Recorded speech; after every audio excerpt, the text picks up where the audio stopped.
the 10 richest cities in Utah according to homesnacks.com. Let's go through the list and I'll give you my local opinion. So how they determined it is 3 factors: median income, poverty rate, and unemployment. So that's how they determined this list, and I'm going to start at the bottom and work my way up to the top, so make sure you stay till the end. And no, number 1 is not Park City, which everyone's gonna guess. So number 10 on the list is South Jordan. And I'm actually really impressed that South Jordan is on the list because it is a pretty big city and it has a very diverse amount of housing. So we're talking about condos, townhomes, single family homes, and not a ton of multi-million-dollar homes. So that tells me there's a lot of wealthy people living there without showing off their wealth. Now, to make it on this list, you have to make over $100,000.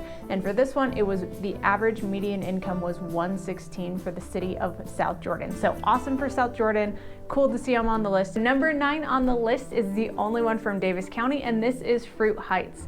Now, this one is less surprising to be on the list. I kind of thought Kaysville might be on it. It tends to be a little more desirable from a buyer perspective than a homeowner's perspective, but Fruit Heights is on the list with a median income of $117, so a little bit more than South Jordan, only one from Davis County. And this one's a little less surprising because it is mixed of more larger single family homes on bigger lots, but the median sales price is $671 for Fruit Heights, so it's not a bunch of net worth built into the homes. It's a little more affordable in terms of the list that we're going through. So if you want to be in one of the richest cities and a little more affordable, this might be a good option for you. Number 8 on the list is our first entry from Utah County, and it is a small little city called Elk Ridge. Elk Ridge is located in the south part of Utah County. It's just above Salem and Payson up on the bench, and its median income is coming in at $126,000 for Utah County, and this one also is a little more affordable at $649 for the entry level pricing. Again, this one doesn't surprise me too much because Elk Ridge really does have a lot of larger acreage parcels, newer construction, higher square footage homes. There's not a ton of affordable housing in Elk Ridge, so to be able to live there, you're gonna have to have the higher income to offset that purchase price. So that one doesn't surprise me that it is on the list. All right, number 7 on the list is also here in Utah County, and it is Cedar Hills. This one did surprise me because Cedar Hills is not one of those cities that has a bunch of multi-million-dollar homes, but it is close to Salt Lake and it does attract a lot of people who relocate from Utah because it's a little more affordable in terms of cities that are on the north part of Utah County but give you a good drive distance to Salt Lake. So their median income is $130,000 with a median sales price of $627,000. Now these homes, Cedar Hills itself was mainly developed in the 90s, early 70s and 90s and 2000s. You have newer homes in terms of floor plan and style, and it's up on the bench, so some of them have some pretty good valley views, but overall it's not a bunch of multimillionaires pulling the numbers up, so I was excited to see Cedar Hills on the list.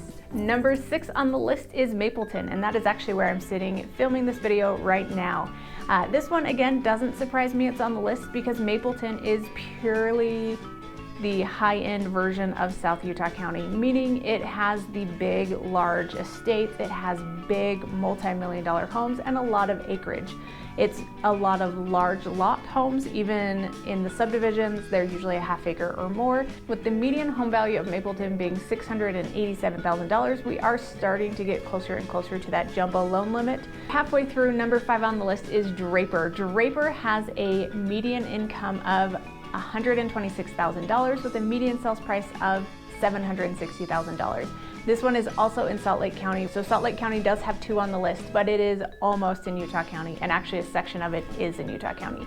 Draper itself is set up on the mountain and it has great valley views, and it also doesn't have a ton of townhomes and condos. It really is mainly custom single family homes with very expensive impact fees to build in Draper, so that might be part of why it's a little more expensive because only semi-custom builders are going to be building in Draper.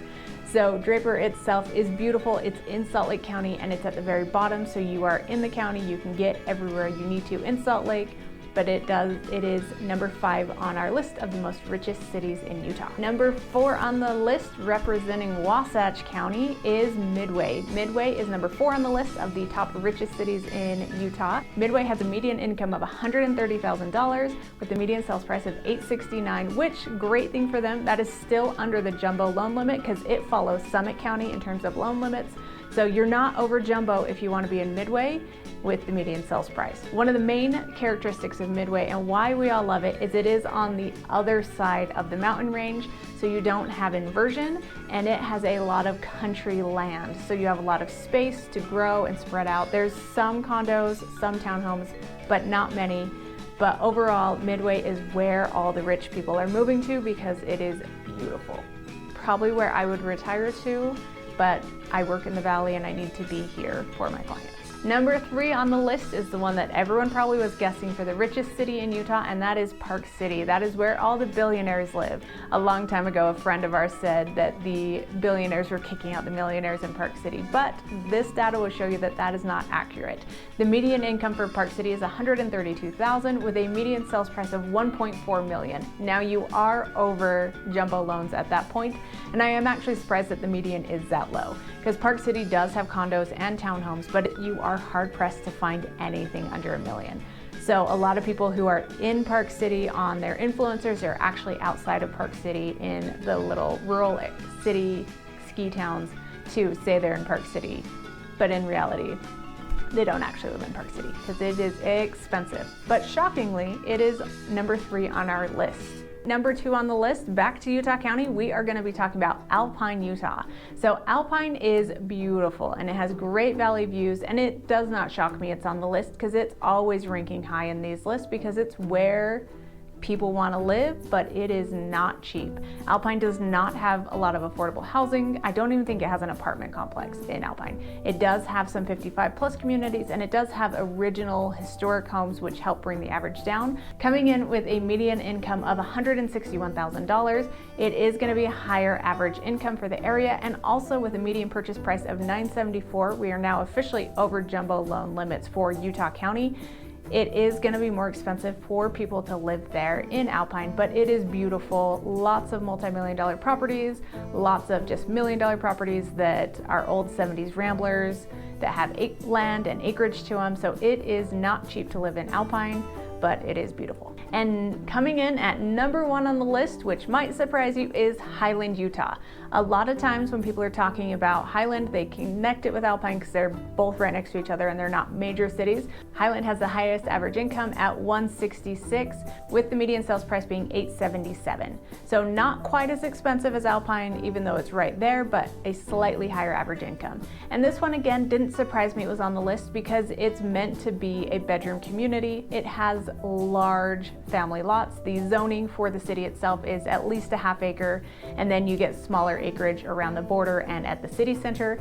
It is starting to have townhome communities being built in Highland, and it is starting to have smaller acreages, subdivisions on the side, but for the most part, Highland has larger lots, larger homes, and was developed in the late 70s through the early 90s.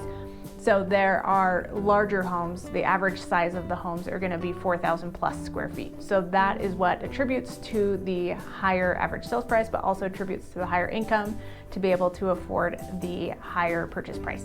So what did you think? Were there any shocks or surprises to you at the 10 richest cities in Utah? I want to know about it. Comment below.